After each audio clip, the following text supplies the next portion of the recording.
You, we're doing something a little different today. We're gonna get into a One Piece arc tier list for my peeps who haven't watched, who are maybe thinking about it and are like, it's so long. Where do I even start? Is it even worth watching? When does it get good? For my people who are watching and wondering how good is it, where I'm at right now compared to what's coming, and to my OGs, this is for you.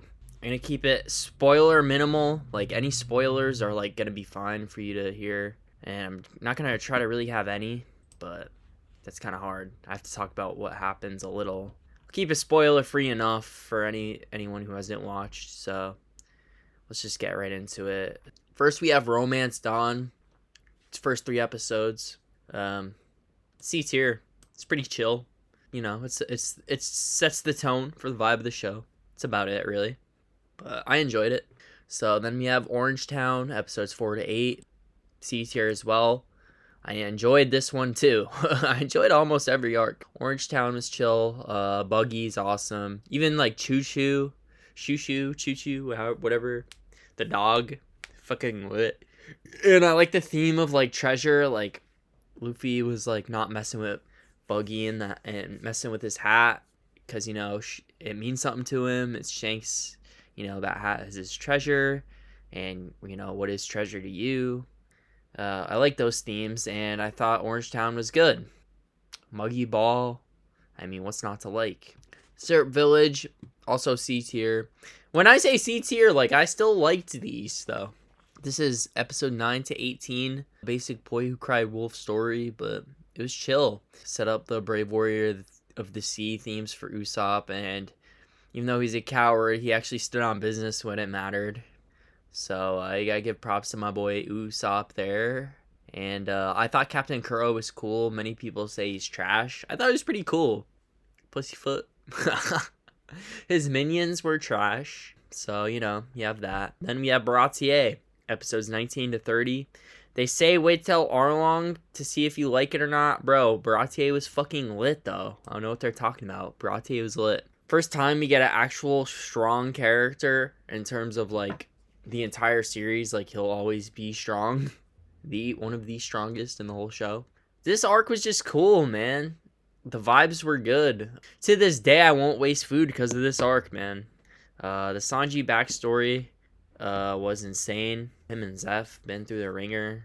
That restaurant is just cool. I liked everyone there, all the workers and stuff. They don't play around. Even like the scene where Sanji like embarrasses the waiter, like that was good. Bro, that was good. Even Don Krieg was cool, bro. Like he was kind of cool. Cool enough. Gin, I loved him. Jin, however you say it, Gene. Pearl. He was there. He was definitely there. But it was an A tier arc, man. It was great. Phenomenal stuff. Weapons can only take you so far too. Good theme. Not as good as Orange Town theme, honestly, but the food theme was incredible. Actually incredible. Great writing. One of the best backstories too, Sanji. I'm gonna say that a lot, probably one of the best backstories, but there's so many good ones. And this one is definitely up there. Arlong Park, episode 31 to 44, A tier, bro. There's a reason they say wait till Arlong, even though I just kind of dissed that because they don't respect Baratie enough. But really, Arlong is the first like complete arc where it's like, damn, that's what the show is all about, man. I mean, Nami's backstory, as good as Sanji's, if not better. I personally like it a little more.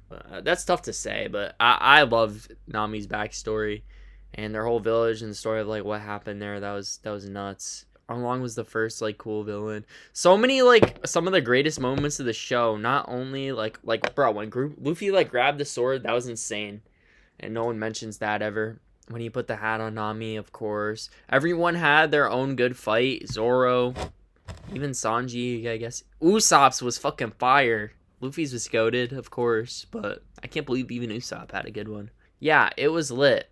Arlong Park is the shit. If anyone says it's not, they're bugging, because it definitely was awesome, and it was very cool.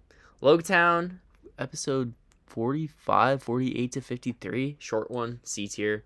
People might not like that, but honestly, like not a whole lot happened. We saw like a strong character foreshadowed. It was cool when Zoro threw his sword up and then freaking almost got his arm cut off. I mean, that was cool, but That's not enough. I mean, just because it's where Roger's hometown or whatever, like I don't really care that much. And then like Luffy being like divinely protected or whatever, like okay, cool. I wish Daddy Masterson filler was actually real. That was actually pretty fucking good.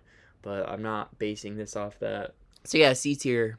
Reverse Mountain, episode 62 to 53. It's B tier, by the way. I'm gonna try to fix my mouse while I talk about that. Yeah, so basically, even though it's only 2 episodes, it was an amazing 2 episodes, I think. Laboon still holds a place in my heart. That had a big effect on me, and how Luffy really knew how to relate to an OG, man. I mean, you could see, yeah, fucking Laboon. Crocus, I mean, we got dogs up in here. And Crocus is hilarious too, by the way. Don't forget that. Yeah, that's really all I have to say about that. Not much to say about Reverse Mountain other than it was fucking good. Whiskey Peak, D tier. I didn't like Whiskey Peak really. And hear me out. Why is it not as good? I mean, it had the fights were there. Zoro fought bounty hunters. The fight after that though, didn't care for. It didn't really make sense. And it wasn't really even an arc. Like, yeah, there was more fighting and stuff than like some other arcs. The trans lady was pretty cool, and the mayor guy, he was cool. I don't know, like no, it wasn't even a story. Like they just showed up there, some fights happened, they set up for the next arc. The turtle was fucking sick. Robin and that turtle, that was really sick. But other than that, I mean, what do you want from me? D tier. Well, yeah, I gotta put something in D tier. To be fair, if I would I'd watch it again. I mean, whatever. Little Garden, B- tier. Pretty good. Mr. Three's goated. Dorian Bragi's cool, and like they introduced Elbaf and how that was all cool, man. That was all pretty fucking cool. Like Mr. Three's cool and all, but there's a lot of slow parts. The girl at the painting who like used the paintbrush didn't care for that at all. And but I'm pretty sure Mr. Prince, Mr. Prince, this was the introduction of that when he called your boy Croco boy. Yeah, I believe that happened in this arc. If you haven't watched the show yet and you don't know what I'm saying for a lot of this, just trust me, bro. Just trust me. I gotta leave something for the ones who have watched this. You know what I mean? So, Drum Island, episode 78 to 91. A fucking tier. I really want to put it in the S, but I mean, S is reserved for a select few. This is like the only arc where like I cried, man. I cried. And I didn't just get misty-eyed either. I full-on cried 4, maybe 5 episodes in a row. And a couple and end her off. Man, this was so fucking emotional, so sad, yet so beautiful at the same time. Chopper's backstory is top 3 for sure. It's like, well, for emotional impact, number 1, undoubtedly. Dr. Heerlook is just such an OG, man. Dr. Kureha, OG. Dalton was cool. First time we hear Blackbeard's name. People didn't like it. They said Wapol was lame. Fucking, who cares? Who cares if Wapol's lame? You didn't really need the sickest villain ever for Drum fucking Island, bro. You just gotta vibe with it. You just gotta feel that shit. Like, the first time I watched it, like, I was like, oh, this is boring. But then I became a cultured man on the rewatch, okay? This shit is beautiful. Well, definitely one of my favorite arcs in the whole damn show. A fucking tier. Anyone disagrees, go fuck yourself. Alabasta, episodes 92 to 130. A tier as well. A tier. I mean, this is the first like long arc that was like, yeah, bro. This is One Piece is all about Alabasta. First super badass villain. First one to give Luffy a little trouble. I mean, it's not S. I mean, but even still, you have Ace, Smoker, you got a lot of shit. First time we start to think the government's a little fishy, other than just being like enemies of pirates. Power of friendship to the max. Be careful, there is some filler mixed in there, but if you're looking at what the filler is, you should see that. What else? Mr. Prince. Once again, I love Mr. Prince, bro. That whole time they're at the casino, like the pyramid casino with the crocodiles in it. Sick as fuck, bro. And everyone got a sick fight again. Usopp and Chopper fucking goated, bro. Everyone. Every single member of the fucking crew had a S tier fight. And Bon Clay, my god, bravo. A true friend if we ever had one. Is there anything else I have to say about it? I don't know. Vivi, honestly, she's better post-skip. I'm not even gonna front.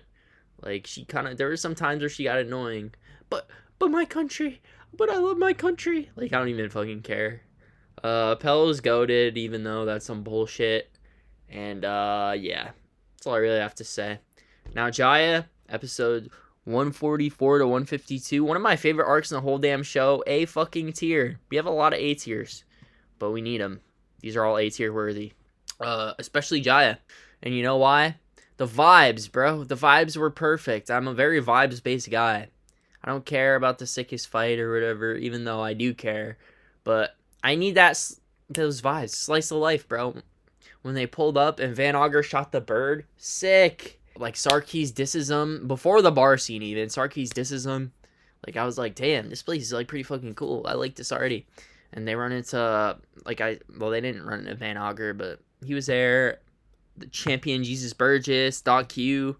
I mean, they ran into all those guys, and that was sick. Like the town was just sick as fuck, Mocktown. And then the bar scene, and then the dream speech. I mean, literally the best fucking speech in the whole goddamn show.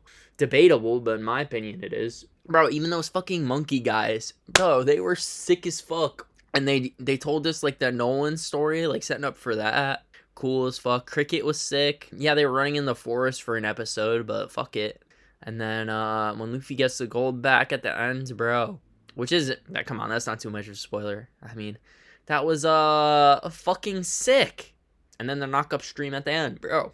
Through and through, Jaya was fucking good as fuck. Are you kidding me? So then we have Skypiea. I have to rewatch this. I'm actually I just watched the first couple episodes, and the first couple episodes are fucking good. It still beats here though. Yeah, I like how they introduce it just feels like a cool place, Skypiea, and it's just like very wacky at the beginning. You're like, what the fuck is going on? I love all the science involved in it. This is like one of the most scientific arcs, except of course for Future Island Egghead.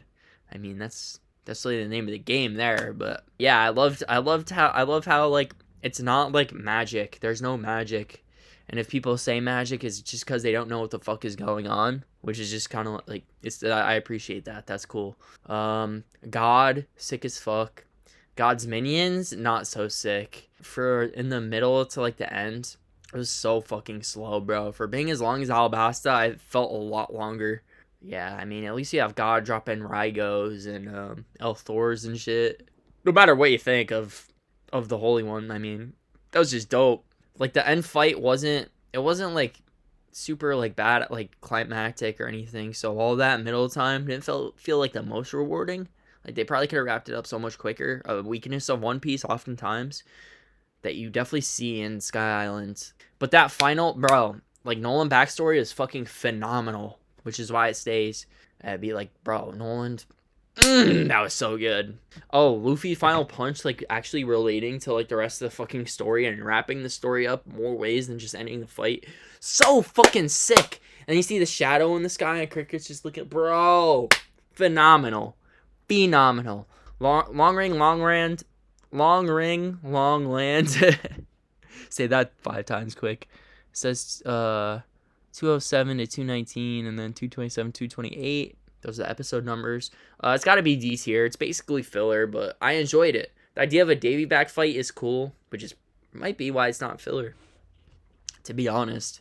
Even though I don't know that yet, unconfirmed, but I don't know. It was pretty chill as long as you go into it knowing it's basically filler. It was cool. Zoro and Sanji teaming up. That was sick. And then this is gonna be my last arc I'm gonna rate right now. But Water 7, we have our first fucking S tier, baby. 229 to 263. Water 7, goated. Anyone who's like, okay, probably a hot take. People wouldn't have Water 7 as their favorite arc. It's my favorite arc in the whole show. Favorite. Why? Slice of life, bro. The vibes. And it wasn't like straightforward. Like it was like, okay, the town was just sick. Every scene was just so well done. Like the choreography of it all and just the story, how dynamic everything was. It was an emotional roller coaster, bro. And it was like, hey, like the power of friendship is not just gonna work every time. Like there's some real like psychological problems and shit, like real shit we gotta get through as a team and shit. And like it's not always like sunshine and rainbows, bro. It wasn't just like beat main villain. And speaking of villain, the reveal was so sick. Greatest plot twist in the whole damn show in this arc. The supporting cast was so sick. The shipwrights and Frankie and them boys, they were awesome. They did their job, and every scene was just amazing. Like literally every scene, except for there's like one slow part in like this 60 set episode arc, which is like when Luffy's stuck. Other than that, phenomenal. Some examples of just baller scenes that aren't even that noteworthy. Like I'm not even gonna talk about the noteworthy ones because that I don't want to spoil anything. I don't want to spoil the emotions or the heartbreak that this arc really is. Just cool scenes like, bro, when Kaku jumped off the fucking basically cliff, like he jumped it like thousands of feet down, bro, that was sick as fuck. Bro, when Zoro's just sleeping there and then he wakes up, sick as fuck. Bro, when fucking Polly throws Lucci with a rope and then Lucci just kind of like lands on the ground with like a handstand, sick as fuck, bro. Iceberg's pulse, oh my god, that was such a good detail. Forgotten about scene, well, two actually, like when they're all in a hotel, like on the run on her roof, sick as fuck. And when they're Luffy, Usopp, and Nami are at the bank and like at the appraiser, and Nami slams her foot on the table and tells them what's up. Bro, that was still one of my favorite scenes that everyone probably forgets. One of my favorites fucking ever. And when they pull up on the Frankie house, bro, this is it. I mean, this is probably my favorite thing in all of like media, honestly. Water 7 arc of One Piece. I can't believe how good that was. So I'm gonna have to probably make a part 2, probably even a part 3. So just bear with me there, and hope you guys had a good one, because I'm fired up now. This show is so fucking good, man. Wish I could keep going, but I should probably like edit this and stuff. So I'll see you guys.